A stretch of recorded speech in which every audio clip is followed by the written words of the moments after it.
Shruti Smriti Purananam Alayam Karunalayam Namami Bhagavat Padam Shankaram Loka Shankaram Shankaram Shankaracharyam Keshavam Badarayanam Sutra Bhashya Kritau Vande Bhagavantau Punah Punaha Sada Shiva Samarambham Shankaracharya Madhyamam Asmadacharya Paryantam Vande Guru Paramparam Sahana Vavatu Sahanau Bhunaktu Sahaviryam Karavavahai Tejasvinavadhitamastu ma vidvishavahai Shanti Shanti Shanti.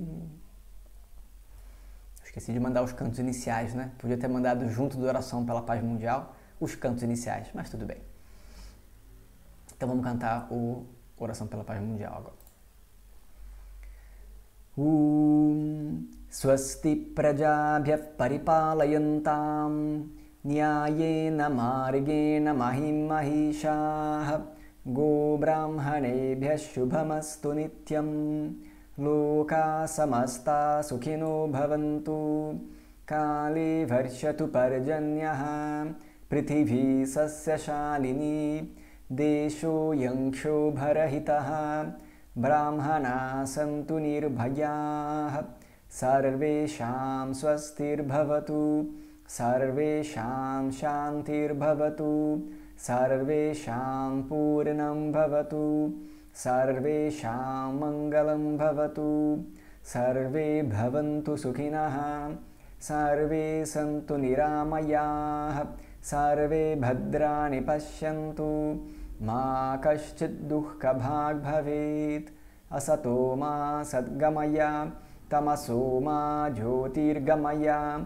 Mrityorma amritangamaya Purnamadav purnamidam purnat purnamudachyate Purnasya purnamadaya purnameva vashishyate Shanti Shanti Shanti.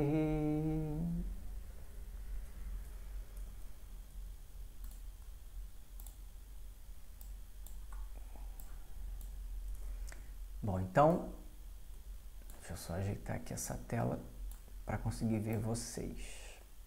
Pronto, agora sim. Não tem graça, né? A gente já não está ao vivo presencialmente. Aí, pelo menos, ao vivo no Zoom que a gente possa, né, ver, senão não tem graça. Pronto, agora eu consigo ver vocês. Então, hoje a gente começa a Mundaka Upanishad. Né? Então, a gente começa hoje o texto da Mundaka Upanishad. As Upanishads são, quando a gente fala de Vedanta, se trata do autoconhecimento. A gente pensa em Vedanta, a gente fala um meio de conhecimento na direção do eu, é uma definição. É verdade. A gente fala Vedanta como, não, Vedanta é um estudo incrível, porque fala sobre vários assuntos. Bom, realmente a gente fala sobre vários assuntos. Vedanta a gente fala sobre Karma Yoga. Né? Então, a atitude na ação, a gente fala sobre dhyana, sobre a meditação, aí japa, e aí de repente tem uma puja no meio do caminho, e aí não sei o que, a gente fala sobre isso tudo. Tá, mas qual é o assunto de Vedanta? Puja não é Vedanta. Karma Yoga não é Vedanta. Na verdade, se a gente for parar para analisar, o que é Vedanta? Não, mas na aula de Vedanta a gente fala sobre isso tudo. Como é que isso não é Vedanta? Claro que a gente pega, é claro que faz parte do estudo de Vedanta, mas dentro do estudo de Vedanta, a gente tem que conseguir separar o que é de fato Vedanta e o que é suporte, o que entra como secundário para poder nos dar o apoio nesse estudo mais profundo. Vedanta, apropriadamente, é o conteúdo que está contido, é terrível, é o conteúdo, poderia ser, o conteúdo que está contido, parece que são iguais as palavras, mas não são, o conteúdo que está contido está certo, é o conteúdo que está presente, pronto, fica mais interessante, o conteúdo presente nos textos que a gente chama de Upanishads. As Upanishads são os textos do final dos Vedas. E o que é Vedanta? Vedanam antaha iti Vedantaha. O final dos Vedas é chamado Vedanta. O termo Vedanta vem Vedanam antaha. Então, o final dos Vedas é o que a gente chama de Vedanta. O que está no final dos Vedas? São os Upanishads, é isso que é a Vedanta. Portanto, Vedanta pode ser usado como o termo para descrever os textos do final dos Vedas, que são os Upanishads, ponto. Isso é um sinônimo, né? Então, Vedanta e Upanishad são sinônimos, ponto final. Ah, mas aí nesse sentido, a Bhagavad Gita não é então Vedanta, porque a Bhagavad Gita não está no Veda, a Bhagavad Gita vem depois. Sim, é verdade. Mas a gente chama a Bhagavad Gita de Vedanta por quê? Porque a Bhagavad Gita trata do mesmo assunto das Upanishads. E, portanto, ainda que não seja parte integrante dos textos védicos, ela assume o status de texto védico, porque o conteúdo é o mesmo. Ela reflete o ensinamento de Vedanta. E aí vira um grande texto de Vedanta, é a Bhagavad Gita.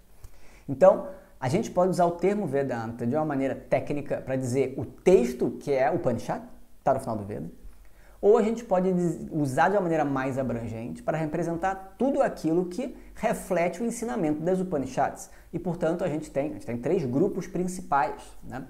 de 3 blocos de textos, na verdade 3 textos principais, e a gente tem, na verdade, um aglomerado de textos de suporte. A gente tem as Upanishads, o grupo das Upanishads é o principal em Vedanta, Upanishad.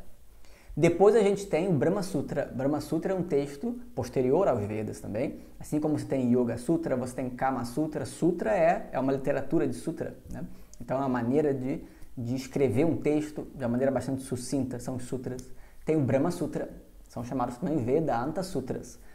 É um texto atribuído a Vyasa, é um texto que sistematiza o método de ensino de Vedanta, que já está na Upanishad. Só que ele chega e ele destrincha, ele vai destrinchando o questionamento, ele vai colocando de uma maneira bastante pragmática ali. Então é um texto muito importante, Brahma Sutra. Brahma Sutra a gente costuma dizer que Brahma Sutra é o último texto que você vai estudar. Então você não começa estudando Brahma Sutra, ninguém começa estudando Brahma Sutra. Para estudar Brahma Sutra você tem que ter estudado pelo menos as principais Upanishads e pelo menos a Bhagavad Gita, isso é fundamental. Aí você vai estudar Brahma Sutra. Senão a gente não entende nada, porque ele fica referenciando os vários textos e cruzando. E aí, o que adianta? Se você começa a estudar o Brahma Sutra, não dá para entender nada. Ele é muito sistemático, né? Então ele é muito importante. E depois a gente tem a Bhagavad Gita. Bhagavad Gita, ele é fundamental também. Então a gente tem, na verdade a gente diria, a ordem seria ao contrário. A gente teria os Upanishads, Bhagavad Gita, Brahma Sutra, tá? Então são os 3, né? São os três blocos principais de textos. Os textos que estão contidos dentro dos Vedas, e portanto é a origem do ensinamento, Upanishad. Aí você tem Bhagavad Gita. As Upanishads são consideradas Shruti. Shruti é védico, então aquilo que é escutado, é aquilo que é ensinado a partir dos Vedas. É Shruti, a autoridade máxima dentro dos textos é Veda. Então, Vedanta, Upanishad.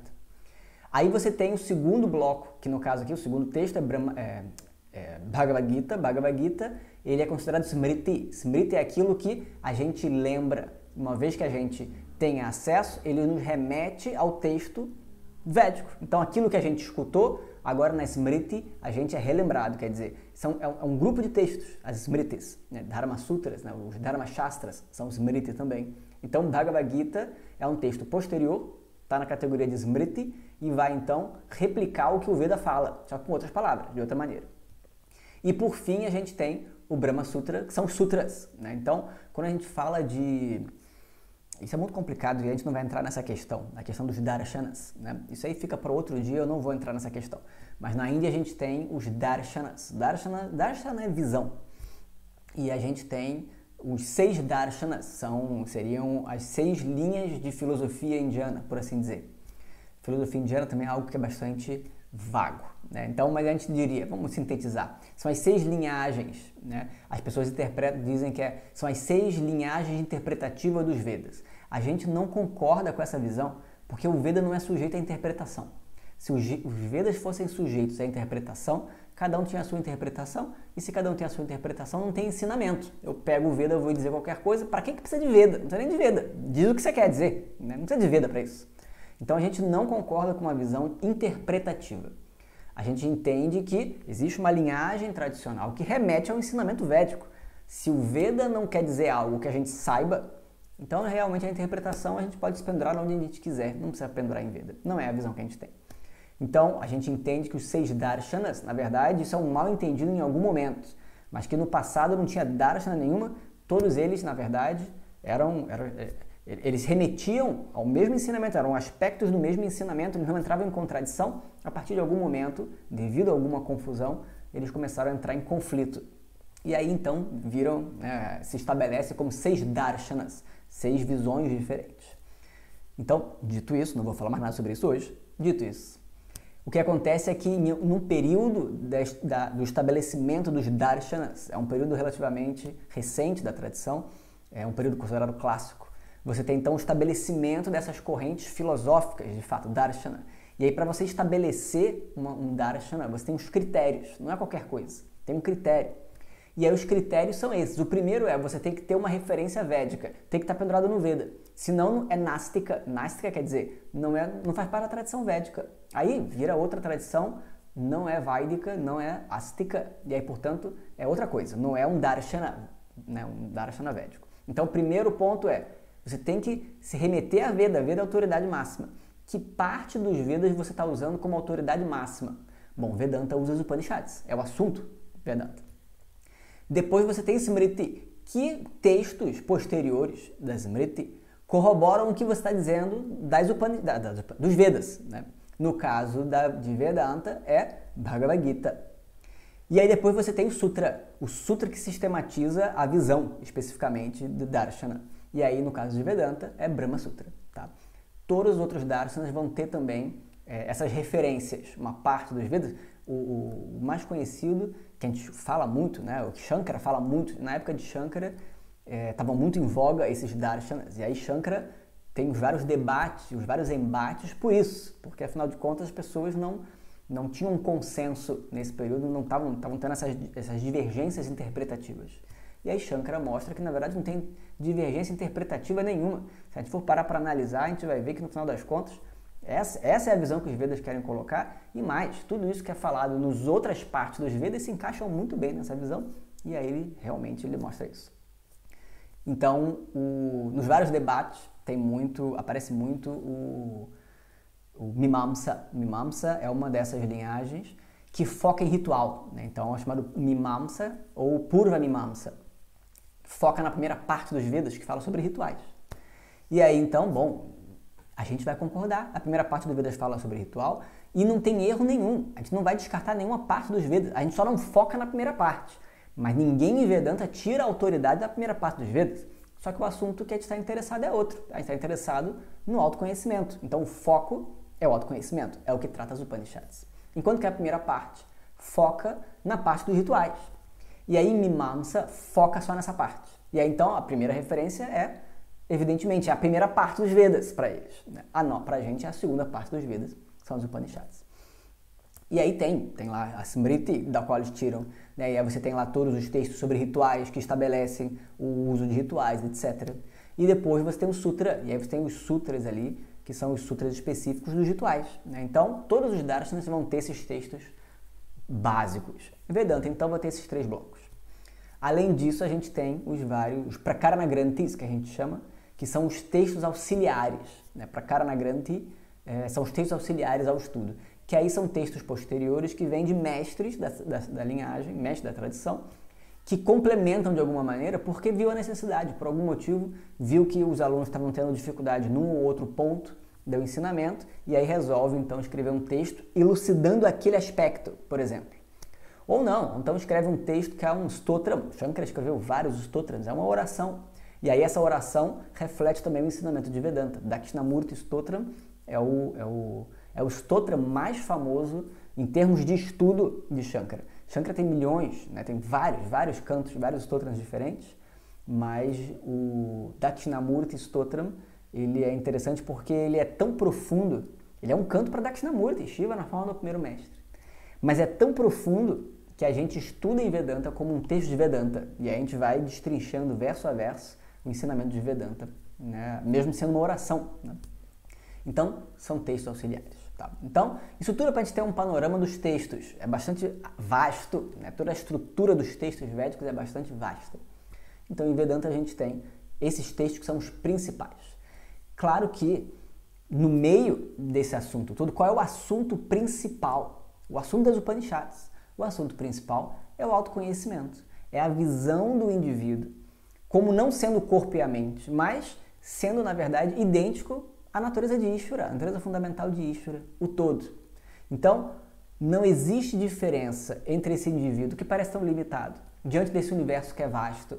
Bom, esse universo que é vasto, governado dentro de uma ordem Ishvara, que é o todo, parece tão imenso. E aí, bom, evidentemente que o indivíduo é muito menor do que Ishvara. O indivíduo é pequeno, e o Ishvara é o todo. Pois é, mas as Upanishads vão apontar a verdade do indivíduo, a verdade de Ishvara, é a mesma, ambas são a mesma verdade.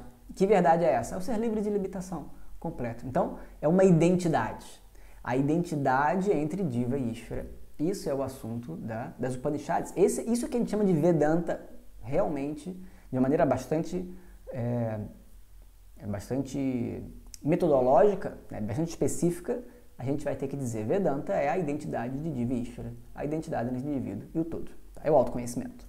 E todo o resto que a gente fala vai servir de suporte para preparar a nossa mente para entender esse ensinamento que é tão profundo, tão sutil. Não é fácil da gente pegar esse entendimento. A nossa mente precisa de um preparo, ter conceitos anteriores que vão nos ajudar, ter uma administração, uma capacidade de lidar com o nosso emocional. Vai falar sobre Dharma, sobre aquilo que é importante ser feito, os relacionamentos, vai falar sobre meditação, a capacidade de foco. Tudo isso vai me preparar, vai me trazer uma certa paz, uma certa harmonia, uma mente preparada para poder, aí sim, entender o ensinamento de Vedanta. Então a gente coloca tudo no mesmo pacote. Vedanta, na aula de Vedanta a gente vai falar sobre isso tudo. Mas na prática, a gente vai fazer metodologicamente uma divisão de assunto. O assunto principal, que é Vedanta, é o conhecimento sobre o eu. E o que é periférico, que está dando suporte, é uma vida de yoga, a gente vai dizer. É o que vai preparar a nossa mente para o entendimento. É um estilo de vida que vai preparar a gente para entender Vedanta. Tá? Bom, por que a gente diz isso? Porque, por exemplo, na Bhagavad Gita é maravilhoso. Shri Krishna, ele tem um coração enorme. E aí é ótimo porque Arjuna é um discípulo que ele é muito bom, ele está ali no ponto para poder ter o conhecimento, ele está querendo, mas ao mesmo tempo ele é muito mais próximo da gente, porque ele fica com dúvida, ele não entende, aí ele pergunta de novo, e de novo, e de novo, e Shri Krishna, na maior paciência do mundo, explica de novo, e de novo, e de novo. Não é à toa, são 700 versos, é muito tempo, é um texto enorme, porque ele fica ali até Arjuna entender. Realmente, ele vai até Arjuna falar, tá bom, entendi, a minha ilusão se foi. Acabou. Então tá bom, imagina só, né? Devia ter levado o quê? Umas 2h30, talvez, 3 horas. Vai saber quanto tempo levou esse diálogo. E ainda assim, Krishna falando. Né? E, então, Arjuna, porque ele está confuso e ele tem as dúvidas que a gente tem, Shri Krishna não vai falar só sobre Vedanta, sobre o assunto principal. Ele começa dizendo sobre isso. Mas aí ele não entende. Aí tudo bem, não tem problema. Então vamos ajudar você a preparar a mente. Aí ele fala Karma Yoga, fala Dhyana, ele fala de Ishvara, ele vai falando. E aí, Vedanta. Toda vez que ele fala de um assunto sobre preparação da mente, depois ele volta para falar o assunto principal de Vedanta. Ele vai e volta. É assim que é o ensinamento. A gente vai no mais profundo. Pum. Aí a gente fica meio tonto. Opa, peraí. Faz sentido, achei interessante, me tocou, mas eu não peguei nada. Eu não consigo, com propriedade, dizer que eu entendi. Mas fez algum sentido. Eu quero ouvir mais. Bom, então tudo bem. Aí a gente volta para a superfície. Vamos falar então alguma coisa mais leve. Por que será que você não entendeu? Ah, mas eu não entendi porque... Como é que pode? Eu tenho tanto medo. Bom, então vamos falar sobre medo. Vamos falar sobre Ishvara, vamos falar sobre a ação. Yoga, a gente vem na superfície. O lidar com o dia a dia com as pessoas. E depois a gente mergulha de novo. Aí, de novo, a gente vai no ápice do conhecimento. E aí depois volta. É assim que é. O conhecimento é um mergulho. Realmente a gente mergulha. São vários mergulhos que a gente dá no lago do conhecimento. O que você faz no lago? Você não fica só nadando. Você nada. Aí você começa mergulhando. Né? Porque a graça não é você entrar devagarzinho. A graça é você mergulhar. Mergulha de uma vez. Aí você mergulha, vem na superfície. Aí nada um pouquinho, mergulha de novo. Aí nada um pouquinho, mergulha de novo. É assim que é. Né? E a gente fica nadando nesse lago. E aí por quanto tempo? O tempo que for. Né? Quando você está no lago, você aproveita. É assim que se faz. Você não fica com pressa para chegar do outro lado da margem. Você está nadando no lago, você aproveita o lago. Né? Não importa muito. No final você não tem que chegar em outra margem. Não é uma questão de chegar em lugar nenhum. Você descobre a verdade sobre si mesmo. Isso é que é grandioso. Então, pode curtir, né? Vai curtindo e mergulhando, né? Esse é o processo. As Upanishads são diferentes. As Upanishads, elas já são o ápice, né? Na verdade, elas são o final dos Vedas. Sendo o final dos Vedas, já tem Veda todo para trás. O Veda já falou sobre milhões de coisas antes, rituais, meditações, práticas diferentes. E, portanto, bom, isso tudo é yoga, né? É yoga, é um estilo de vida védico. Prepara a nossa mente para a busca maior do autoconhecimento. Então, quando a gente chega na Upanishad, não quer dizer que a gente tem que estudar a primeira parte dos Vedas. A gente nem estuda na nossa linhagem, porque é muito complexo. E fala de rituais e coisas que hoje em dia nem fazem muitas vezes sentido. Às vezes, muito daqueles rituais a gente nem faz. Ninguém sabe fazer hoje em dia. E não é necessário. O estilo de vida de yoga que a gente tem hoje dá conta tranquilamente de toda essa parte inicial dos Vedas, que hoje em dia a gente não estuda apropriadamente. Não é um problema. Mas o fato é que dentro da coerência do texto védico, o final dos Vedas, você não vai falar sobre o assunto do início. Portanto, na Upanishad, se você chegou na Upanishad, o que se entende? Se entende que você já está preparado. Então, não vai ficar falando de Karma Yoga, não vai ficar falando de como sentar para meditar. Não, você já sabe meditar. A gente vai usar disso. Vamos embora. E aí o Upanishad vai e dá um mergulho e fica lá no fundo. Ele fica lá no fundo. E aí é bastante direto e de uma linguagem bastante profunda. Na verdade, a linguagem da Upanishad é incrível porque é muito contemplativa. Então usa muito de recursos simbólicos, metafóricos, termos diferentes, imagens que levam a gente a contemplar, não só a escutar o ensinamento, mas também contemplar e trazer essa visão, né? Então ele vai direto no assunto e ele é muito profundo. Geralmente no final a Upanishad diz, né? E se você não entendeu, aí tudo bem, aí ele dá uma dica. Então você faz isso para preparar a sua mente para o autoconhecimento. Aí dá umas dicas de yoga, né? Você faz isso, você faz aquilo, ponto final. Mas não entra muito detalhe não, é o finalzinho do texto, só para quem não entendeu, pum, usa isso aqui como recurso e depois você escuta de novo, né? Então o foco da Upanishad realmente é direto, vai direto no autoconhecimento, tá? E qual é o objetivo? Bom, o objetivo é realmente a gente descobrir o ser livre de limitação que eu já sou, né? Esse é o objetivo de Vedanta, esse é o objetivo de toda a tradição, o objetivo da vida humana, segundo essa tradição, é essa descoberta, tá? Quantas Upanishads existem, a gente vai dizer, na verdade tem um número simbólico de 108 Upanishads, às vezes aparece 1008 Upanishads, na verdade não é nem 108 nem 1008, isso é um número simbólico, 108 representa um todo, então é uma totalidade, portanto são muitas, é muita Upanishad, né? E realmente eram muitas.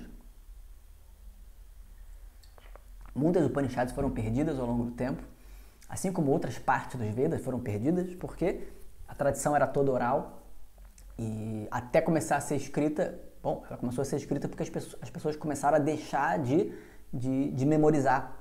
E aí começaram a abrir mão e largar, e aí esse rigor que era tão importante começou a se perder um tanto. Bom, então começaram a preservar em texto escrito, mas com isso a gente perdeu várias partes. Não é um problema, porque o Veda não é um texto, não é que nem um livro com vários capítulos, e perdi o terceiro capítulo agora, então eu perdi ali a coerência, tem um buraco no Veda. Não tem um buraco no Veda. Os Vedas são uma coletânea, né? Então realmente é muito vasto, os Vedas são muito vastos. E sendo muito vastos, eles têm várias, as chamadas shakas, né? São vários blocos, que na verdade são completos em si mesmos. Essas várias shakas são completinhos. E aí várias shakas juntas formam então o Veda. Um Veda, são 4, né? Formam um Veda. O que se perderam foram elementos, algumas dessas shakas se perderam, várias dessas shakas se perderam, às vezes partes, né? Mas ainda assim a gente ainda tem shakas completas. E aí, bom, a shaka completa é o suficiente, porque o que cada shaka vai falar? Vai falar sobre todo o ensinamento, da sua própria maneira. Então, o ensinamento não se perdeu de maneira nenhuma, mas a variedade de maneiras de falar, que é uma grande riqueza, bom, isso a gente perdeu um pouco, porque perdendo alguns dos textos, que pena, seria até interessante a gente ver outras maneiras de falar sobre o mesmo assunto. Mas, tudo bem, é uma riqueza que a gente perde, mas ainda assim o que sobrou já é muita coisa e é suficiente, é mais do que suficiente. Um único texto já é suficiente, tá? Então muitas Upanishads a gente perdeu, mas ainda assim o que sobraram várias Upanishads. Tradicionalmente a gente tem 10 Upanishads que são as mais importantes. Na verdade na nossa tradição a gente costuma estudar 10 Upanishads mais 2, então são 12. 10 Upanishads, por quê? Porque 10 Upanishads são as Upanishads que Sri Shankara, esse grande mestre da nossa tradição, ele comenta, né? Então ele faz os bhashyas, os comentários. E aí como ele discrimina ali, destrincha verso a verso, palavra por palavra, e aí explica, e aí ele coloca dúvidas e questões e mostra por que é isso e não é aquilo de uma maneira tão rigorosa, realmente é um mestre muito importante. Então até hoje a gente estuda e usa esses comentários como referência para poder dar as explicações. Ainda que a tradição seja oral, claro, mas a gente tem ali textualmente a gente tem uma riqueza que Shankara deixou pra gente. Então foram 10 Upanishads que ele comentou, por isso que elas são consideradas as mais importantes, só por isso, porque a gente estuda ela com bastante propriedade. Além dessas 10, a gente tem a Kaivalya Upanishad. A Kaivalya Upanishad Shankara não comenta, mas é comum na nossa tradição a gente estudar. E a Ganapati Upanishad. A Ganapati Upanishad também não é comentada por Shankara, mas é uma Upanishad tão bonita, né, que explica o ensinamento à luz do significado de Ganesha, né? Então realmente é uma Upanishad especial. Então são 10 Upanishads, é incrível, né? Vocês repararam como o eco mudou? Mudou alguma coisa para vocês em eco ou não? Minha voz continua igual? Continua igual. Para mim aqui mudou, né? A Lud entrou aqui, pegou o negócio, saiu, deixou a porta aberta. Para mim, olha, que ficou puríssimo o som. Ela fechou a porta, voltou o eco, né? Tem que colocar um quadro, tem uma parede branca na minha frente. Realmente isso não ajuda em nada, né? Ficar um quadro de cortiça aí para dar uma abafada. Mas tudo bem. Se tá bom para vocês, tá bom. Então tá bom. Já foi bem pior, né? Agora vai colocando as coisas aí preenche, mas quando eu me mudei para cá não tinha nada, era tive que colocar a caixa da televisão aí atrás para poder dar uma abafada, porque o negócio ficava um eco impossível, né? Microfonia do eco, não tem nem o que fazer, né? Enfim, agora tá melhor. Então, voltando para o Upanishad, a gente tem 10 Upanishads, a gente está, na verdade, nessa turma de quinta-feira, a gente tem visto as Upanishads, a gente entrou numa sequência de Upanishad, a gente tem uma sequência tradicional, que não é uma sequência de estudo, é uma sequência de citação. Então, Isha Upanishad, Kena Upanishad, Katha Upanishad, foram as 3 que a gente viu. Na verdade, não existe uma ordem de estudo, uma sequência ótima de estudo, não existe uma sequência correta. Nos ashrams do Swami Dayananda, existe uma sequência que eles estipularam, já que é para estudar todas as Upanishads, eles escolheram uma sequência que eles consideram que é favorável, né? Facilita o estudo, né? Então a gente podia ter seguido essa sequência, mas a ideia não era seguir todas as Upanishads, e acabou que em algum momento a gente resolveu entrar na Isha Upanishad. Eu falei, vamos dar Upanishad. Pediram, né? Eu queria estudar Upanishad. E aí eu resolvi começar com a Isha Upanishad porque é uma Upanishad ótima. Só por isso, eu queria estudar a Isha Upanishad. E aí, como a Isha é a primeira da lista, aí bom, o que a gente vai ver depois? Então vamos para a segunda, vamos para a Kena. E aí a gente acabou entrando, meio que sem querer, nessa sequência. Ainda que não seja a sequência mais ideal em termos de estudo, mas enfim, é a sequência que a gente acabou entrando. Então a gente viu a Isha Upanishad, a Kena Upanishad, a Katha Upanishad, que foi a última que demorou bastante tempo. Em tese agora seria a Prashna Upanishad. Mas aí a Prashna Upanishad, apesar de eu estar seguindo uma sequência que não é a sequência de estudo, então não teria problema. Pois é, mas a Prashna Upanishad, depois da Prashna Upanishad seria a Mundaka, que a gente está vendo agora. Só que a Prashna Upanishad, ela é excelente para estudar logo depois da Mundaka. Realmente ela é muito melhor para estudar depois da Mundaka. Aí eu falei, bom, então vamos inverter essas duas. Aí nessa eu resolvi meter a Mundaka Upanishad e aí depois a gente segue para Prashna Upanishad. Tá. Então Mundaka Upanishad, Prashna Upanishad, Mandukya, Taitriya, Aitareya, Chandogya e Brihadaranyaka Upanishad. Com isso a gente tem 10 Upanishads, tá? Vamos ver, a gente está na Mundaka Upanishad, estamos 4 de 10, a gente está entrando na 4ª Upanishad, já bastante, um avanço bem considerável.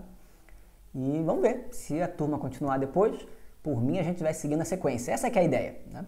Não é problema, de novo, como eu falei, não é problema. Mas eu não assisti as outras. Não tem problema, cada Upanishad é única, né? Então, por mais que a gente já tenha estudado, e algumas coisas a gente acaba passando direto, porque na turma a gente já viu, não é uma preocupação, não se preocupe, que a gente sempre volta, né? Então, se conseguir acompanhar, continue.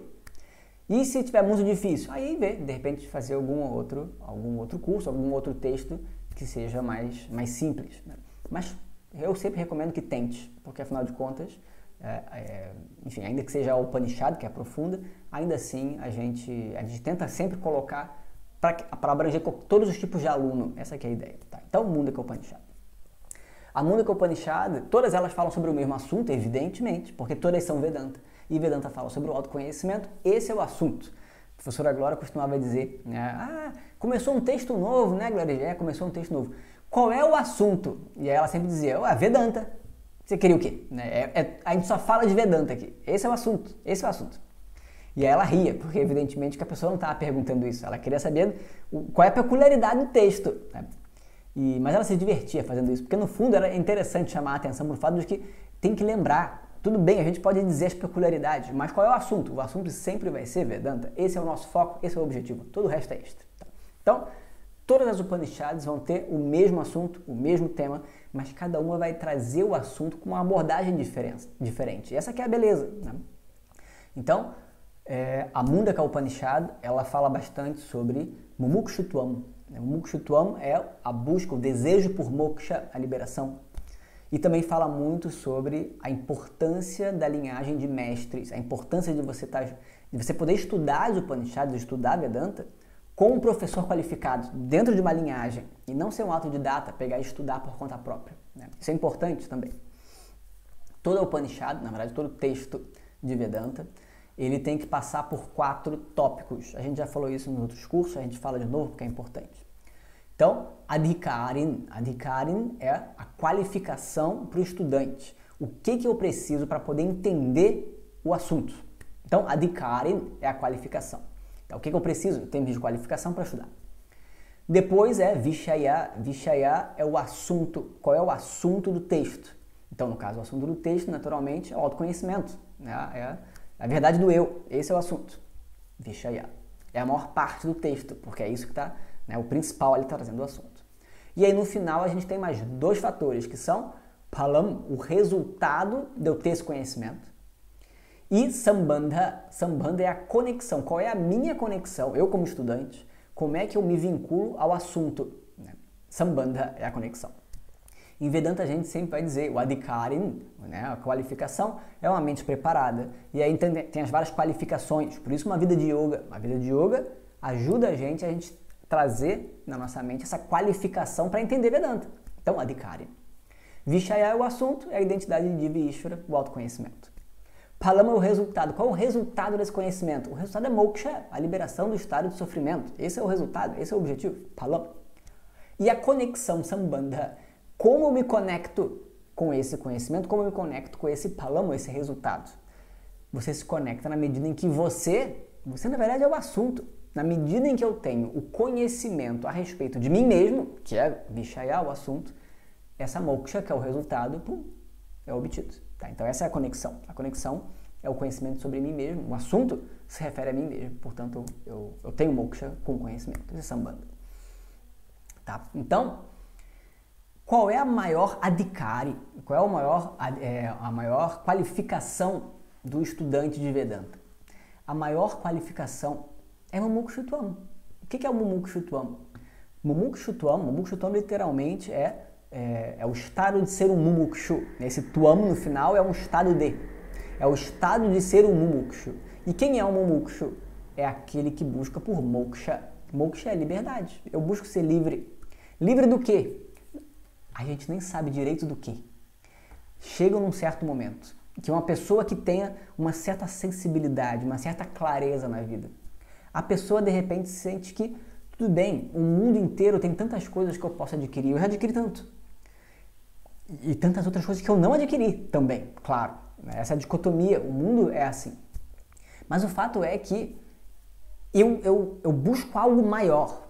Eu percebo que o mundo, apesar de me trazer tantas coisas importantes, nada é suficiente para aquilo que eu realmente quero. Que eu não sei exatamente o que é no início. Mas o meu coração parece sempre vazio. Eu não quero só o prazer, só a segurança, agora ou no futuro. Isso são buscas que a gente tem no mundo, que são muito importantes. Ok, são importantes, a gente corre atrás, ok, tudo bem. Mas eu descubro que não é suficiente. Nada no mundo é suficiente para que eu possa me sentir suficiente. Na verdade, é isso que eu busco. Eu busco suficiência nas coisas porque eu não me vejo como suficiente. E aí eu vou atrás, a vida inteira, estou sempre correndo atrás de algo diferente, buscando coisas, prazeres, conquistas, relacionamentos, viagens, conhecimentos diversos e, enfim, tantas coisas diferentes. Ajudar os outros é maravilhoso. Mas o que a gente está querendo por detrás de todas essas buscas no mundo? Por detrás tem ali tudo isso acaba sendo um sintoma de um coração vazio ali por detrás, que de alguma maneira eu tento preencher. E eu não consigo. Realmente eu não consigo. Então, quando eu descubro que nada no universo é capaz de preencher um coração que parece vazio, aí a gente pode ter a maturidade de chegar e ter uma objetividade e dizer, eu não sei exatamente o que eu quero, eu não sei exatamente como eu alcanço o que eu quero, mas eu sei que do jeito que as coisas estão, com o mundo, eu simplesmente não alcanço. Eu quero algo a mais, eu quero algo que realmente até hoje eu nunca encontrei, não sei o que é, mas eu quero uma suficiência. Eu preciso de uma suficiência e eu não sei como encontrar. Isso é a liberdade, porque eu quero estar livre, na verdade. Por que a gente é tão motivado aí atrás dessa tal moksha, dessa suficiência? Bom, se eu preciso de uma suficiência, isso é sintoma de que eu não me vejo como suficiente. Esse aqui é o que está por detrás. Eu não me vejo como suficiente. Quem é que não quer ser suficiente? Quem é que pode se sentir satisfeito com a sua própria insuficiência? Isso é uma contradição. Não, eu estou super satisfeito com a minha insatisfação. Não dá, não tem como. Isso é incoerente. Não. Eu sei que o mundo é assim. O mundo é limitado, o mundo é terrível, a vida é tristeza e sofrimento. É assim que é a vida. E você está satisfeito com isso? Eu me contento. Não tem como se contentar. Porque é exatamente o oposto. Eu me contento com o meu descontentamento. Não faz o menor sentido. Então, se eu busco, de alguma maneira, eu busco uma suficiência, significa dizer que eu vejo a mim mesmo como insuficiente. E nada no mundo é capaz de me trazer essa suficiência. Esse é o problema. Então, de tanto correr atrás das coisas, não quer dizer, a gente sempre tem que dizer isso também. A gente vira para as pessoas e diz, puxa vida, mas as pessoas estão muito iludidas, né? Porque elas acham, e isso é verdade, as pessoas acham que através das várias conquistas a gente vai adquirir uma suficiência. E isso é uma grande ilusão, a gente não vai adquirir. Os Vedas ensinam. Não adianta nem o Veda ensinar isso, se a pessoa não tem a maturidade de entender. A pessoa tem que chegar com essa conclusão sozinha. A pessoa não pode, não, mas estuda um Vedanta aqui. Para que eu vou estudar esse tal de Vedanta? Isso é muito chato, né? Eu tenho muitas coisas para correr atrás. Eu tenho muita coisa para fazer na vida, muita coisa que eu não descobri ainda, muita coisa para conquistar. Então, por quê? Porque nesse momento a pessoa está bem. Na verdade, a pessoa está relativamente bem. Ela está, né, pendurada numa expectativa de conquistas diferentes. Mas tudo bem, na ilusão dela, ela nem sabe que ela tem um problema. Deixa ela lá. Não vai você ficar cutucando e dizendo, mas você tem um problema. Deixa ela, coitada. Se ela está feliz lá com as coisas, deixa ela. Você não tem que ficar cutucando, deixa ela. Por quê? Porque a pessoa naturalmente, num certo momento da vida, ela vai se deparar com a insuficiência dos objetos das conquistas. E aí, portanto, ela vai se deparar com a sua própria insuficiência, com a sua própria sensação de insuficiência. A gente só consegue se deparar com a nossa sensação de insuficiência quando a gente percebe que o mundo não é suficiente para mim. Até lá, eu fico tamponando, eu não consigo ver a minha insuficiência, a minha sensação de insuficiência. Não é a minha insuficiência.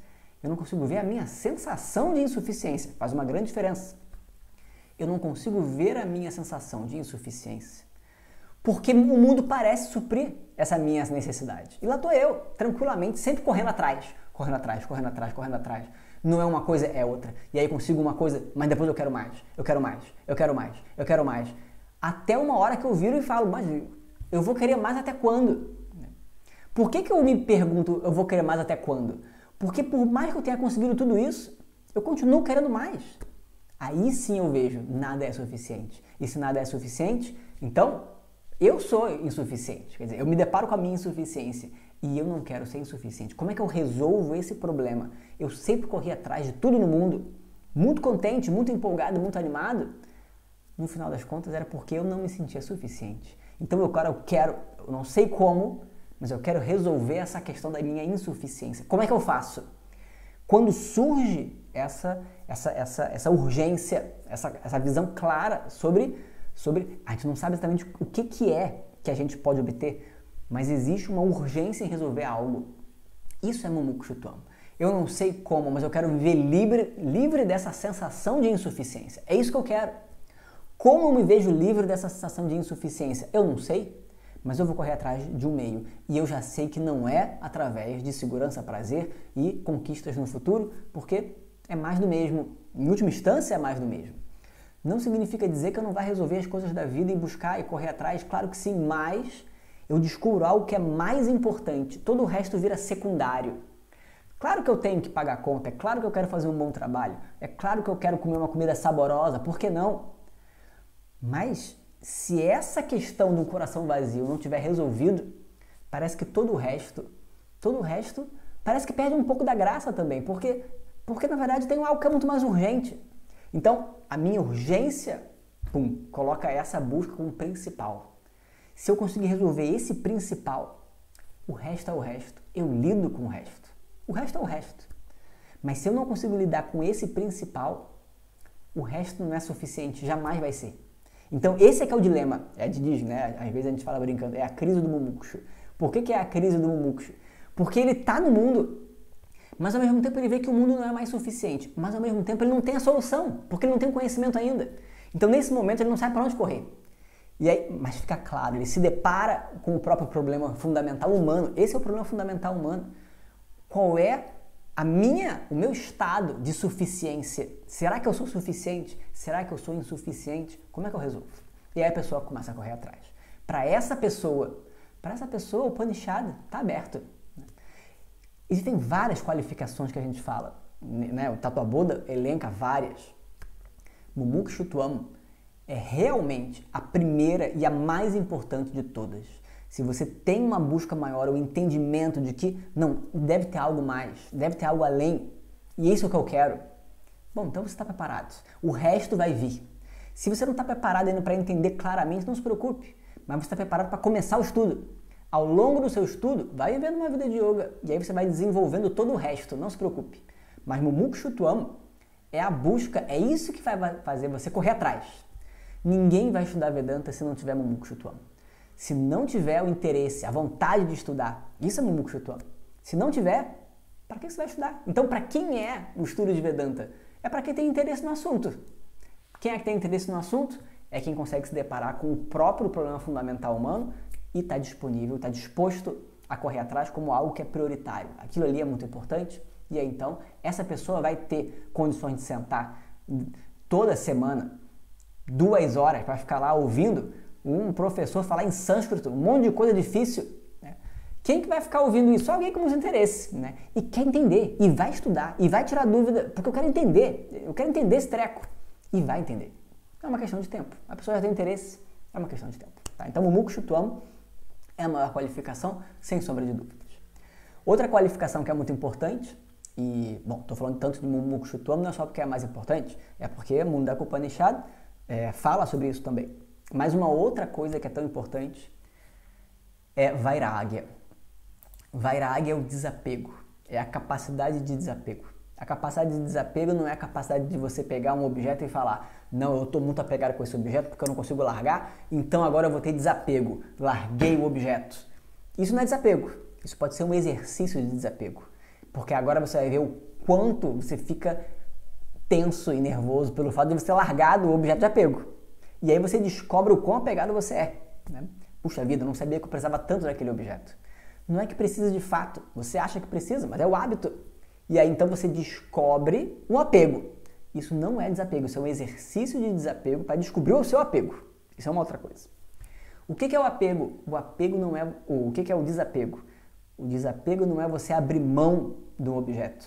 Objeto e etc. O objeto a gente coloca qualquer outra coisa que não sou eu. Isso é um objeto. Então, objeto cabe aí o objeto físico, relacionamentos, pessoas, cargos, empregos, conhecimentos, tudo isso é objeto. Então, a gente se apega a tudo isso. O que significa desapegar? Então, eu vou me desapegar de, sei lá, vamos desapegar do meu carro, joga fora o carro. Vamos desapegar do meu amigo, aí corta a amizade. Isso não é desapego. Isso aí você está jogando fora riquezas que são importantes para você. Não é isso que é desapego.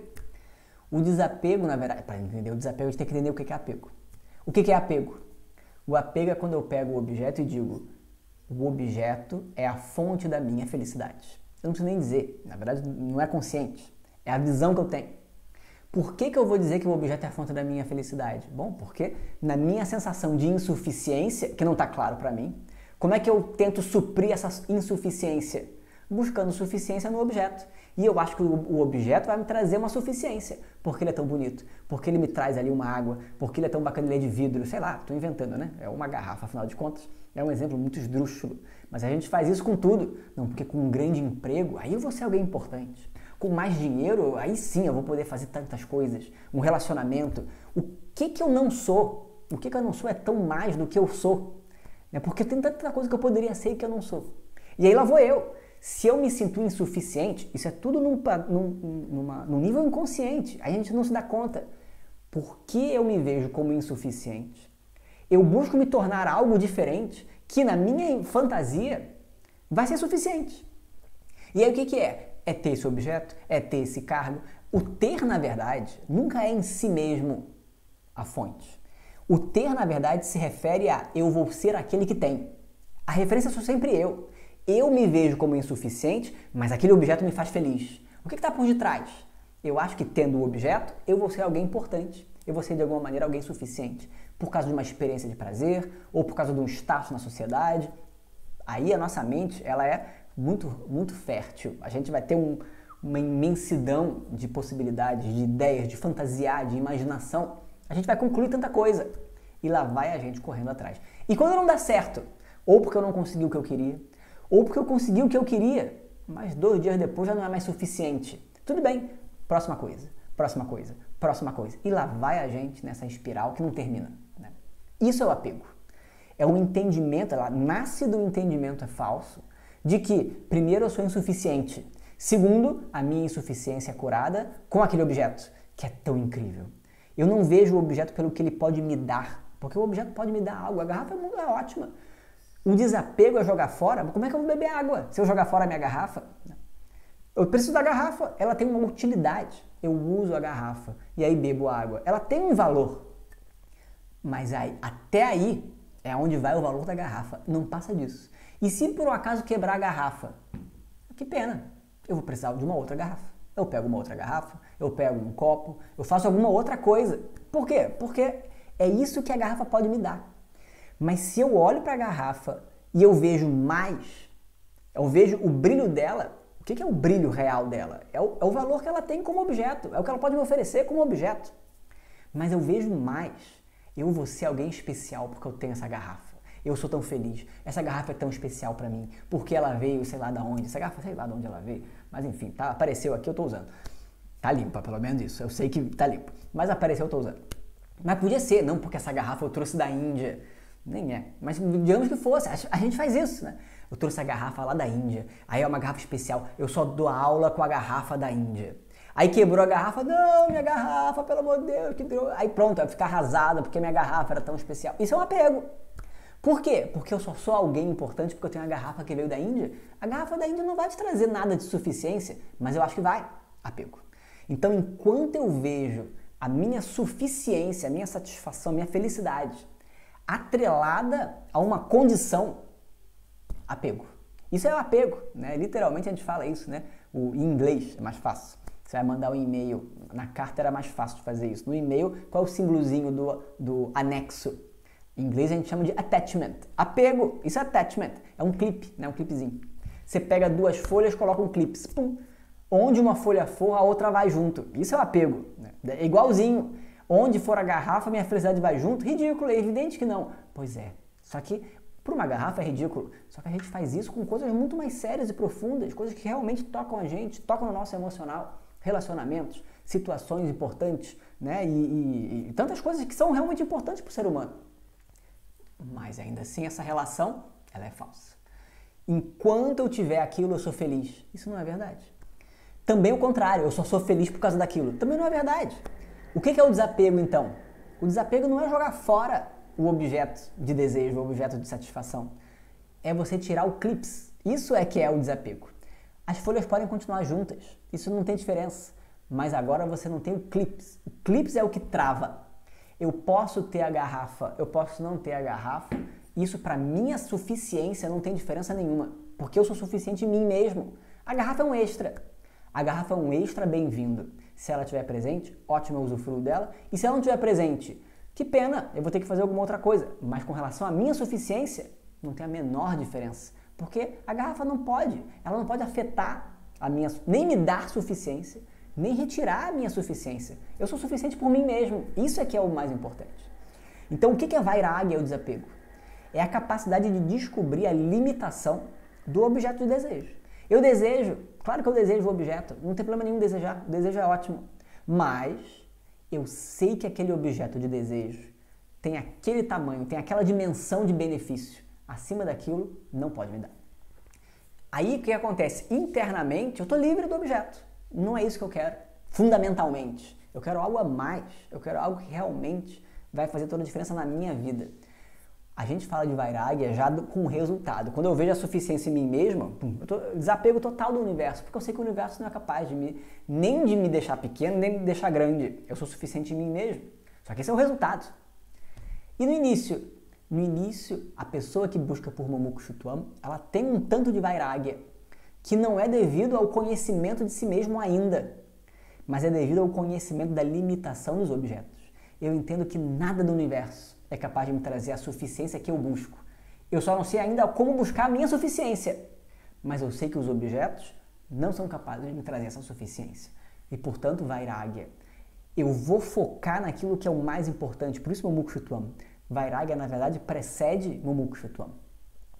Para que eu possa desenvolver a busca por moksha, vairagya tem que estar presente. Eu tenho que descobrir na minha vida que as situações da vida, apesar de serem incríveis e importantes e válidas, eu tenho que usufruir delas, mas para minha suficiência, nada realmente é eficaz.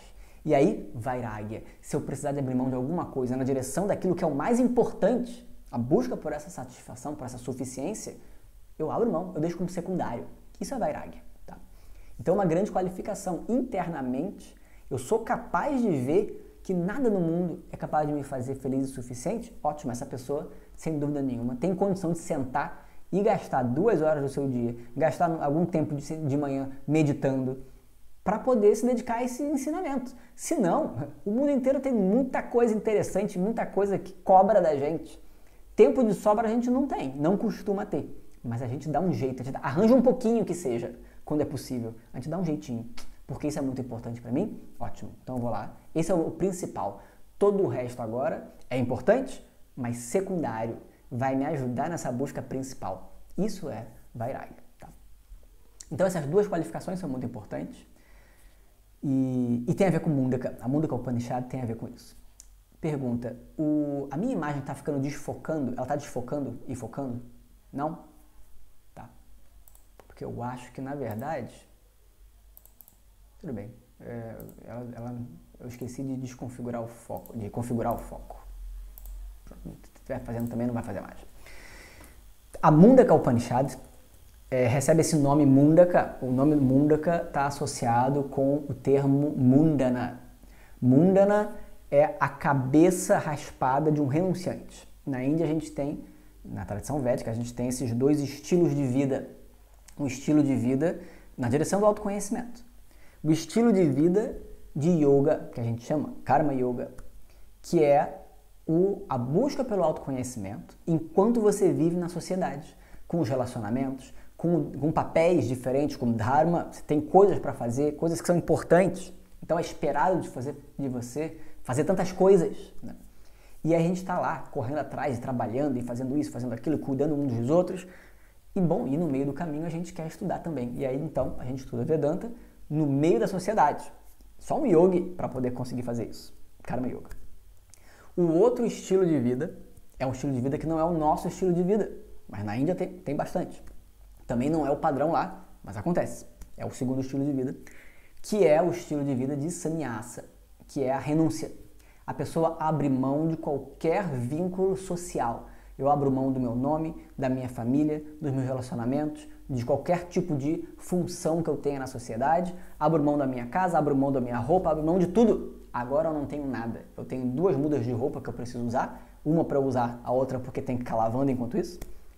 E é isso que eu faço. A minha vida inteira eu estudo e medito. Esse é o meu compromisso único na vida. Não faço mais nada. É um renunciante, né? São os sannyasas, né? Swamis. Não é para qualquer um. Na verdade, é dito, nenhum dos dois estilos é certo ou errado. Depende da pessoa. Pode ser certo ou errado para a pessoa. Depende do que ela veio viver nessa vida. E a gente tem que ter isso muito em mente. Se a pessoa tem um espírito de renunciante, ela não tem interesse no mundo. Se não tem interesse no mundo, ela já é renunciante naturalmente. E aí então ela faz um voto de renúncia, ótimo. Agora se concentra aí e passa o resto da vida dedicado ao estudo. Se a gente tem interesse em assuntos do mundo, relacionamentos, em produzir coisas, e trabalhar, e fazer oferecimentos, e tudo isso, bom, então você é uma pessoa que vive no mundo, portanto, a sua busca do autoconhecimento tem que ser através de Karma Yoga, quer dizer, uma vida de yoga.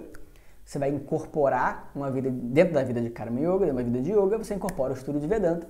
Os dois caminhos vão resultar no mesmo conhecimento, não tem diferença.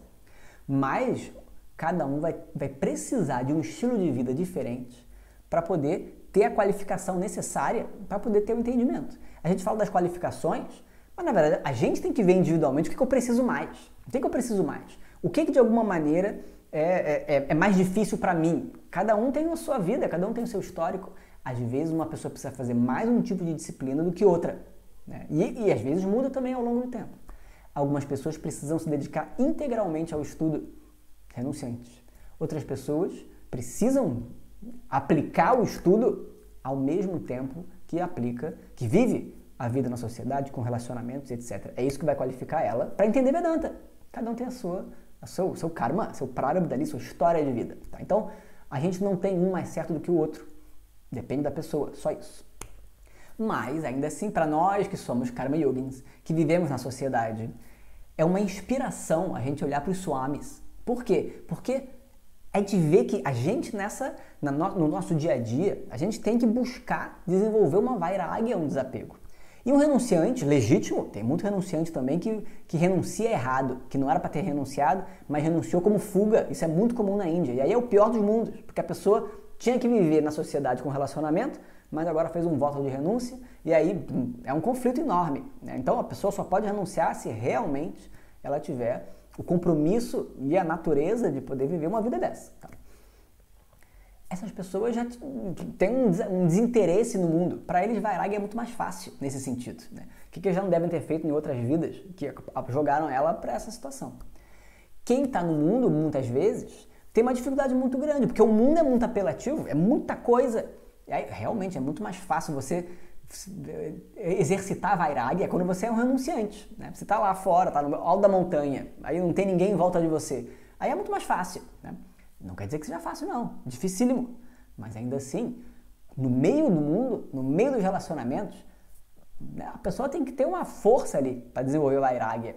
Então, os swamis são inspirações pra gente, porque, bom, no dia a dia a gente tem que desenvolver uma vairagya que essas pessoas já têm. Eles vão ter que desenvolver outras coisas que talvez a gente já tenha. Vai saber. Então, o vairagya, eles acabam sendo símbolos de vairagya, do desapego. E aí não é pra gente imitar eles, mas é pra gente descobrir um desapego interno, não é o desapego externo. O renunciante tem um desapego interno e externo. Às vezes só o externo e é um problema. E o Karma Yogi? O Karma Yogi tem que desenvolver o desapego interno e não precisa fazer o desapego externo, que é a renúncia. Tá? Então, Mundana é a cabeça raspada do renunciante. No ritual de renúncia, a pessoa abre mão de tudo. Ela muda de nome, ela abre mão da família, dos familiares. Por isso que também não é a revelia, tem que ser muito bem acordado, os parentes têm que tem que concordar, né? Porque você tem uma responsabilidade com outras pessoas. Essas pessoas têm que estar de acordo quando você faz um voto de renúncia, porque você vai estar desconectando delas, né? Então, você está abrindo mão desse dharma, né, do seu papel, e aí, portanto, você tem que ser negociado. Até para sair de cena, você tem que negociar sair, não é assim.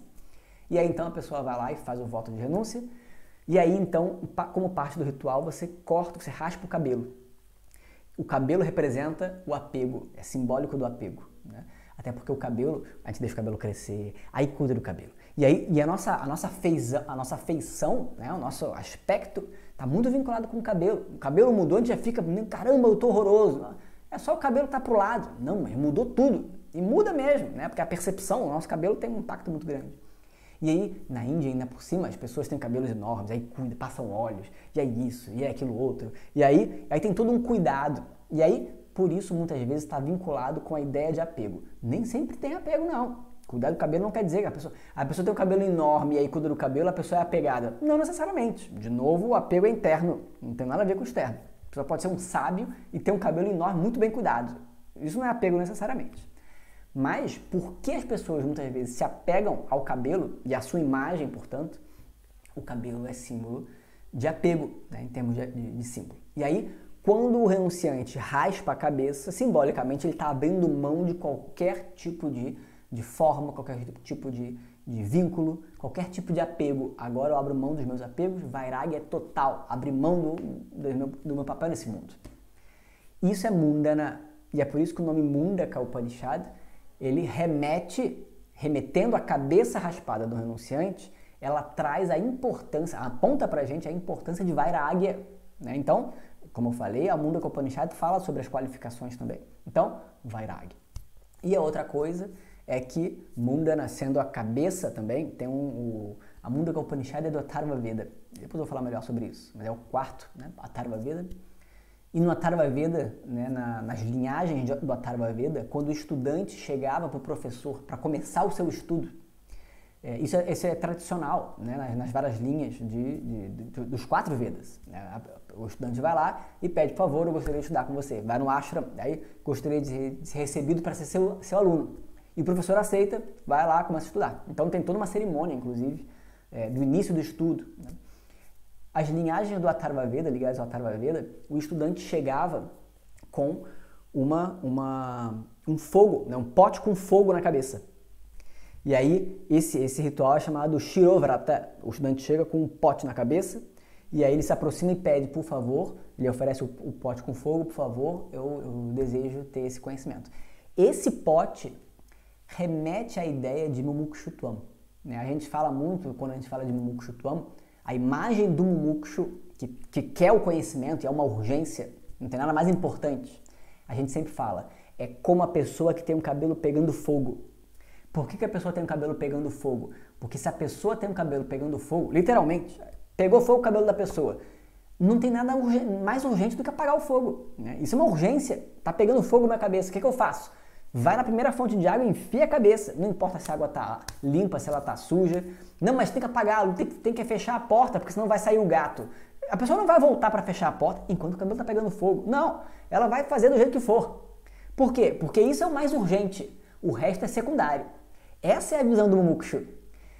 A minha cabeça está como que pegando fogo para buscar essa satisfação, essa suficiência que eu não consigo mais encontrar em lugar nenhum. Isso é o mais importante. Portanto, todo o resto é importante, mas é secundário. Esse é o meu foco, esse é o meu compromisso. Por isso o estudante chega com um fogo na cabeça. Eu sou Mumukshu, eu quero o conhecimento. Eu então coloco ali, por favor, me conceda, né, que você possa apagar esse meu fogo, essa minha urgência, através da água do conhecimento. Né? A água como o rio. O rio também é considerado, é símbolo do conhecimento que refresca. Né? Aí, refrescou, aliviou a minha cabeça pegando fogo. Claro, né? Porque você vai escutando, só de escutar, não precisa nem chegar no conhecimento final ainda não. Só de ir escutando, a gente vai aliviando, até você ter firmeza no conhecimento, e aí pronto. Né? Então, estou livre. Isso é liberdade. Né? Então, o cabelo pegando fogo, essa cabeça, então esse ritual do Atharva Veda também está associado com o nome Mundaka, e portanto o nome Mundaka se refere aos 2 rituais, do início do estudo e do renunciante. Os 2 ligados à cabeça e portanto cada um dos 2 ligados às 2 qualificações. Mumukshutvam, a busca pelo conhecimento, a busca por moksha, e Vairagya, o desapego com relação à minha suficiência. Eu descubro que o universo inteiro realmente não é capaz de me trazer a suficiência que eu busco. Tá? Ok? Deixa eu ver aqui como que a gente está de tempo. A gente está avançando. Tá. Está chegando no final já. Então, Mundaka Upanishad. Bom, Mundaka, daí vem o nome. Upanishad, a gente já viu isso nas outras Upanishads, mas é sempre bom falar. Upanishad, o nome Upanishad, ele tem basicamente 2 significados, tem mais, mas 2 significados mais conhecidos. Na verdade, são 3 termos, Upa, Ni, Sad. O termo Sad, quando se junta com Upa e Ni, ele fica Shad, aí fica Upanishad. Mas são 3 termos, Upa, Ni, Sad. Sad significa desgastar. também significa desgastar, mas também é conduzir. Então, dois significados que tem. O que desgasta? Desgastar o quê que a Upanishad desgasta?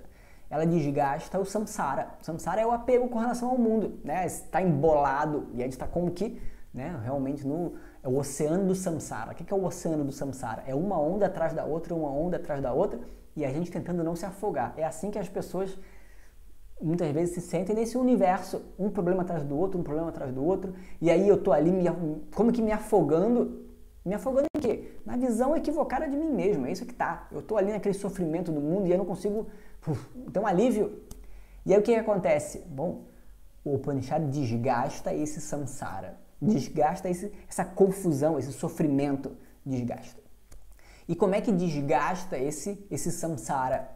Ele vai desgastar o samsara primeiro porque o foco deixa de ser as ações e as conquistas no mundo e passa a ser a busca fundamental, o mukshutvam. Então, é um desgaste através de vairagya também. Mas ele desgasta porque ele destrói a causa do samsara. E qual é a causa do samsara? A causa do samsara é a ignorância sobre mim mesmo. Enquanto eu vejo a mim mesmo como insuficiente, isso é o samsara. Aí vem toda a confusão. A causa é a ignorância. Todo o sofrimento deriva dessa causa, que é a ignorância sobre quem eu sou. Eu me vejo como insuficiente. O que os Vedas vão ensinar? Os Vedas vão ensinar, na verdade, que essa visão é falsa. Como é que eu encontro a suficiência em mim mesmo? Não é adquirindo nada, não é me transformando em algo diferente. É descobrindo um eu que já é suficiente em si mesmo, mas devido a uma confusão, eu não vejo. Então, como é que eu alcanço a suficiência? Eu alcanço a suficiência através do conhecimento de mim mesmo, que é livre de limitação, é o autoconhecimento. Isso é Vedanta. Portanto, se a ignorância é a causa do samsara, de todo o sofrimento, qual é a solução? Só pode ser conhecimento, o conhecimento que se opõe à ignorância. O conhecimento de mim mesmo, portanto, traz moksha, a liberdade do sofrimento. Então, como é que a Upanishad desgasta o samsara? Através do conhecimento. Então, a gente já viu também, sad é desgastar, sad também é conduzir. Então, como é que ele desgasta? Conduzindo. Conduzindo quem? Conduzindo o estudante, o indivíduo. Upa, para aquilo, upa significa aquilo que está mais perto, aquilo que é o mais íntimo. O que é o mais íntimo, mais perto de mim mesmo? Eu, na verdade, é aquilo que está mais perto de mim mesmo, aquilo que é mais íntimo, é a minha própria natureza, que eu não conheço. Então, conduzindo o indivíduo, ni significa claro, né? Livre de dúvidas, claramente. Então, conduzindo claramente o indivíduo na visão de si mesmo, através do conhecimento de si mesmo, a Upanishad desgasta o samsara, elimina o sofrimento, traz moksha, a liberdade do sofrimento humano. Tá? Então, isso significa Upanishad. Então, através do conhecimento, vem moksha. Tá? Também Upanishad significa, sad também é sentar. Né? Então, é outro significado que se dá comumente. Sad é sentar. Upa é perto, como a gente viu. Ni também é abaixo. Então, sentar perto e abaixo. De quem? Do mestre. Então, é sentado aos pés do mestre. Significa dizer, também o termo Upanishad diz como é que se deve estudar o conteúdo da Upanishad. É através de um professor qualificado. Sentado, quer dizer, sentado significa dizer que eu estou abaixo. Abaixo significa dizer, não é como pessoa não tem diferença nenhuma, todos somos iguais. Na verdade, Vedanta vai dizer, fundamentalmente, a gente é o mesmo, então não tem superioridade entre as pessoas. Mas, em termos de conhecimento, o aluno entende que eu não sei esse assunto, tem uma pessoa que sabe desse assunto, então eu quero escutar, por favor, me diga. E é por isso que é sentado abaixo. Abaixo significa dizer, eu não vou ficar em pé de igualdade, em termos de conhecimento, brigando com o professor, discutindo com o professor. Não é assim que se aprende. Vedanta se aprende escutando. Então, sentado, perto e abaixo, aos pés do mestre, eu escuto o ensinamento e eu entendo. Esse é o diálogo. Né? Então, a Upanishad também quer dizer isso. Tá? A Mundaka Upanishad, ela é um diálogo, como geralmente as Upanishads são, mostrando de novo a importância do ensinamento vindo da boca do professor e indo para o ouvido do discípulo. A Upanishad é um diálogo entre mestre e discípulo, o mestre Angiras e o seu discípulo Shaunaka. Shaunaka pergunta a gente vai ver naturalmente, mas resumidamente, ele pergunta para o seu mestre sobre o conhecimento daquilo, através do qual tudo mais se torna conhecido. Então a gente conhece tantas coisas, são tantos objetos, o mundo é tão vasto. Mas será que existe um conhecimento que, uma vez conhecido, é como se eu tivesse conhecido todo o resto? Será que isso existe? Isso é interessante, porque a gente se pergunta exatamente isso, né? Com relação ao conhecimento, mas com relação a tudo. O que será que eu preciso me tornar? Então, tantas coisas que eu preciso me tornar, ser diferente, conquistar. É muito! Será que tem uma coisa que, uma vez conquistada, é como se eu tivesse conquistado todo o resto? Porque não precisa mais do resto. É isso que eu quero. Se tiver uma coisa que vai colocar fim ao meu sofrimento humano, o resto é o resto. Está resolvido. Eu não preciso conquistar mais e mais e mais. O que é isso que eu preciso conhecer? O que é isso que eu preciso obter? É isso que eu quero. Porque isso é o principal. Swami Dayananda costumava dizer, imagina que você tem os objetos de ouro. Né? Quantos objetos de ouro existem no mundo? São infinitos os números de objetos. Porque é muito objeto. Anel de ouro, e pulseira de ouro, e relógio de ouro, e aí prato de ouro. Vai dizendo, você pode colocar aí várias coisas. E mais, não é só prato de ouro. Tem prato de ouro grande, pequeno, e com inscrições. E um prato de ouro que está na Índia, um prato de ouro que está não sei aonde. Quantos objetos existem? Infinitos objetos de ouro. Impossível o ser humano, numa única vida, nem várias, conhecer todos os objetos de ouro. É muito vasto. E aí o ser humano se sente pequeno e oprimido. Eu não vou conseguir conhecer tudo. Tomado de ignorância. A ignorância é uma coisa que vai sempre tomar conta da minha cabeça. Porque eu não consigo conhecer a multiplicidade dos objetos de ouro na sua totalidade. É demais para minha mente. Me vejo como pequeno diante disso. Pois é, mas Swami Dayananda costumava dizer, se você pega um objeto de ouro, o que acontece? Aqui a gente não tem objeto de ouro que eu possa pegar, a lamparina não está acesa. Mas vamos dizer, a gente pega um objeto de ouro. Aí vamos dizer que isso aqui fosse de ouro, não é de ouro. Peguei um objeto de ouro, ok. O que é o objeto de ouro? É ouro. O objeto na verdade é só a forma que o ouro tem, naquele momento. Se você mudar, acabou o objeto. Mas o ouro permanece. Então, qual é a natureza dos objetos de ouro? É ouro, é isso que é de fato. O objeto de ouro é ouro, nada além de ouro. O resto é extra. Se ele está na forma de um vaso, na forma de um jarro, na forma de um anel, isso aí é a forma muda. A forma não existe por si mesma. O que existe de fato é ouro. E se você conhece um objeto de ouro e entende que o que é ouro, você conhece todos os objetos de ouro. Porque todos os objetos de ouro são só ouro. Mais um objeto, menos um objeto, qual é a diferença? Ouro não é ouro? Você já conhece ouro, você conhece tudo. Você não conhece todas as formas, mas qual é a diferença? Conhecer mais uma forma ou outra. Se você entende a essência, o que é a verdade dos objetos de ouro, você entendeu tudo que era para ser entendido. Então, o que é aquilo que na vida é o que mais importa? Aquilo que uma vez tendo entendido, o resto, o que eu sei, o que eu não sei do mundo é extra. O que eu conquisto ou não conquisto, o que eu faço, o que eu não faço, é extra. Eu lido. Mas se eu conseguir chegar na essência, nesse fundamental, essa é a suficiência. Eu descubro a suficiência em mim mesmo. Isso é que vai fazer a diferença na minha vida. É isso que eu quero. O que é isso? Essa é a pergunta do discípulo para o seu mestre. Esse é o tema da Upanishad, da Mundaka Upanishad, tá? E aí então a gente... É do Atharva Veda, né? É interessante, importante falar.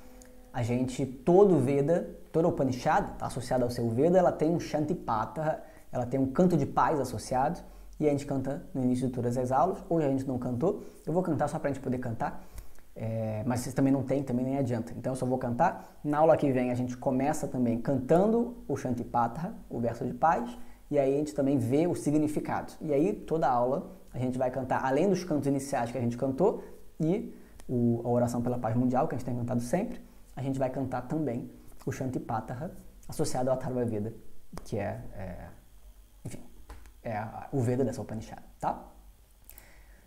Então eu vou só cantar pra gente cantar e a gente vai fazer então, terminar a aula e vai pra meditação, tá? Bhadram karnebhi shrunuyama devaha Bhadram pashyemakshabhirya jatraha Sthirairangai istuštuvagum sastanubhihi Vyashema devahitanyadayuhu Swasti na indro vriddhashravaha Swasti na pusha vishwavedaha Swasti nastarkshyo arishtanemihi Swasti no brihaspati dadhatu Shanti Shanti Shanti. Então, semana que vem a gente realmente entra no texto, no verso, e começa então o texto, tá? E aí quem tiver interessado, quem tiver interessado em continuar o curso, aí então se inscreve e semana que vem a gente continua, tá bom? Todo final da aula a gente tem uma meditação e fica gravada também. Então a gente agora faz a meditação, quem puder ficar, fique. Quem não puder ficar também não tem problema. E aí depois então eu volto, encerro a gravação e a gente volta para as dúvidas, quem tiver, tá bom? Então vamos lá.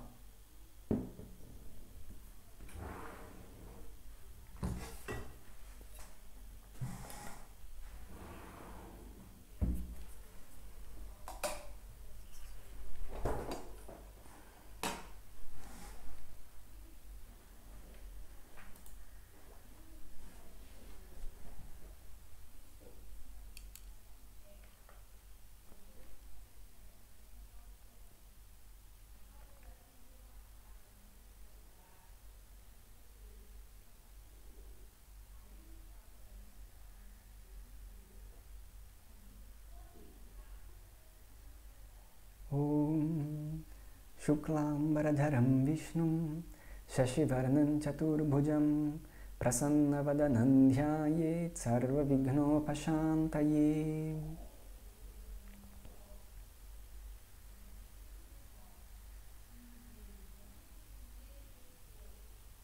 Observe o seu corpo sentado, firme, mas relaxado.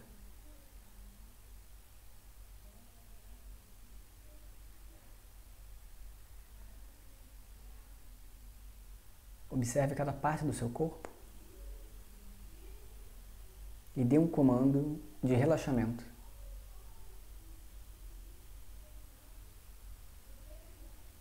Começando pelo pé direito, panturrilha, coxa direita. Pé esquerdo, panturrilha, coxa esquerda.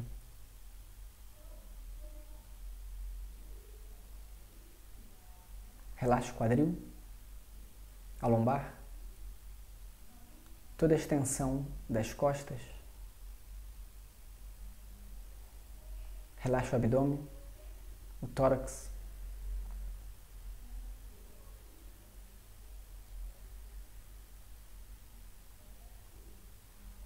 Relaxe os dedos da mão direita, o punho, toda a extensão do braço direito até o ombro.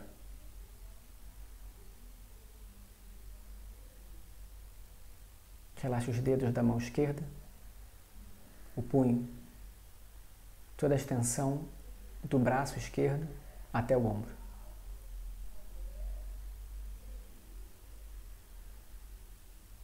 Relaxe o pescoço, a nuca, a extensão por detrás da cabeça até o topo.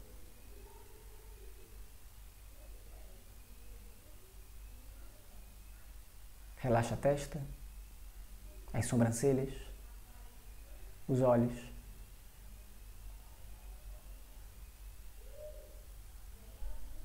Relaxe as maçãs do rosto, as orelhas, os ouvidos, os maxilares, a mandíbula.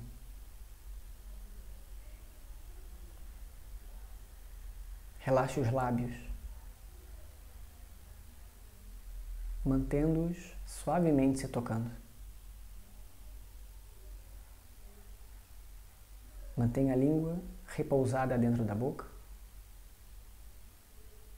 Relaxe o nariz.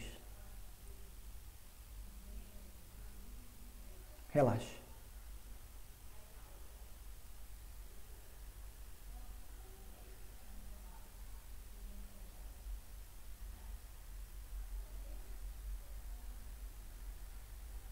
Observe a sua respiração, sem controlar. Apenas observe.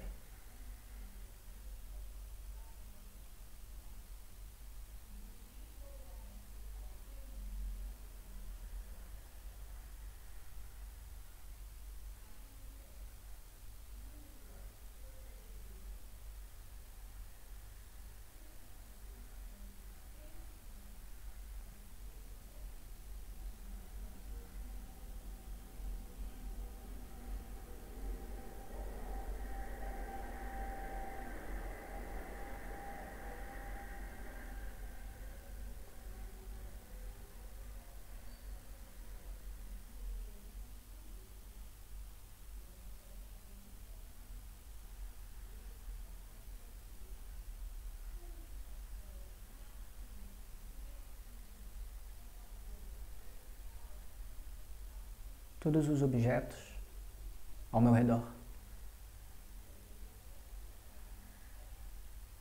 têm a sua importância, o seu valor, a sua utilidade, a sua grandeza. O meu assento, a minha roupa, os meus equipamentos ao meu redor, móveis, as paredes.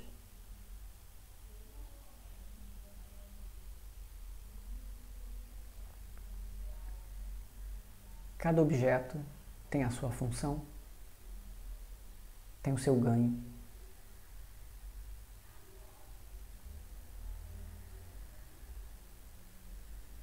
Mas todos eles são limitados.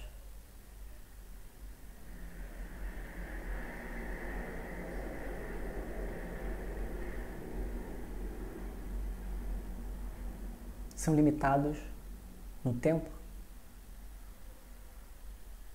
tem um início, tem um fim. São limitados no espaço.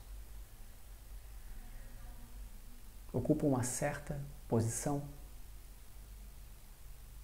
um certo espaço, num certo local. E limitados na forma. Eles são uma única coisa. Não são tudo o mais.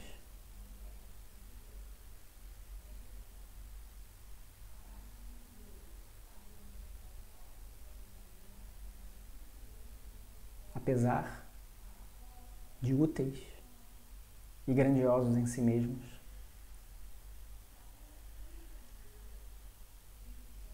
eles não têm um brilho maior do que de fato eles têm.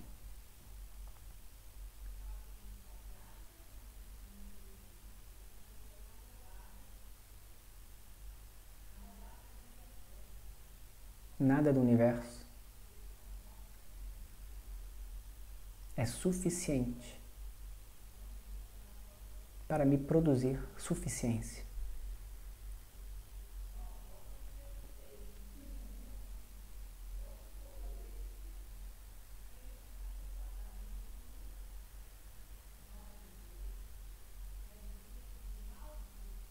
A suficiência que eu busco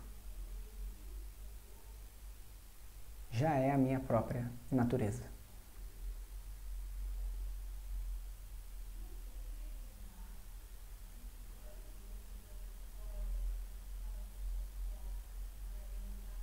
Se todos os objetos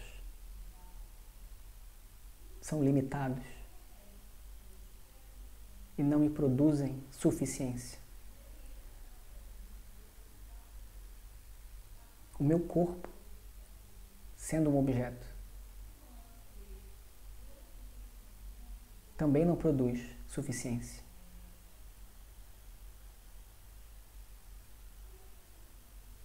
A minha mente, sendo limitada, não produz suficiência.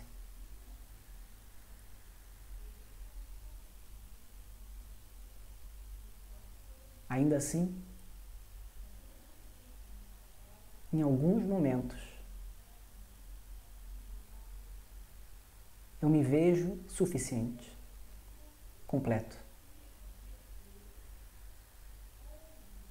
Mas essa experiência se vai.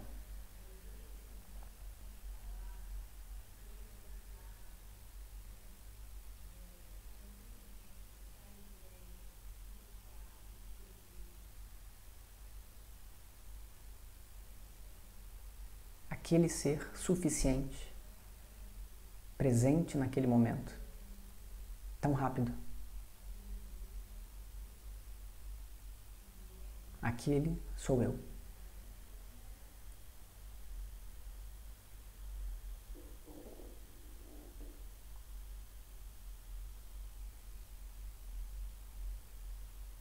No momento da experiência de felicidade,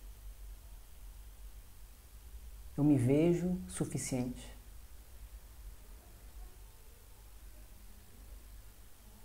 Mas nos outros momentos, eu não me vejo suficiente.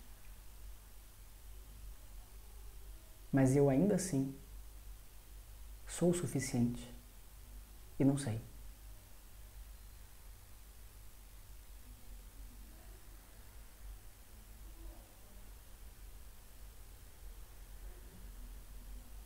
Assim como o ouro, que sempre permanece,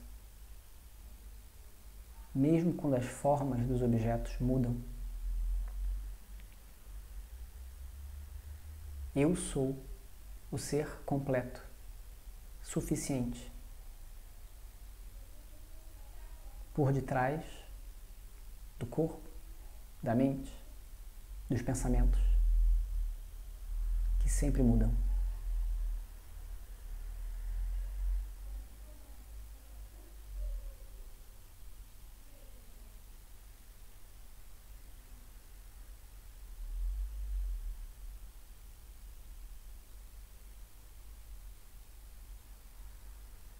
Com o corpo do jeito que ele é, com a mente do jeito que ela é, com todo o universo exatamente do jeito que ele é. Eu sou suficiente.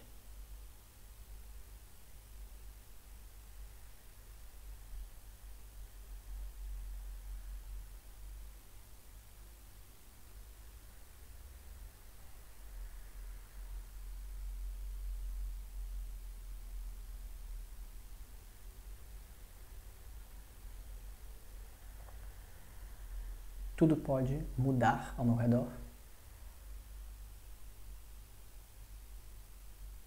mas nada pode me trazer a suficiência. Nada pode retirar a minha suficiência.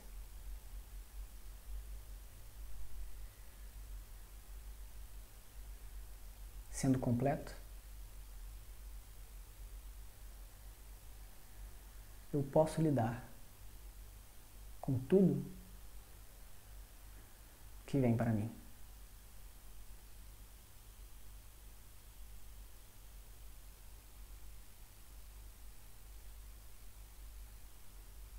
Eu sou livre.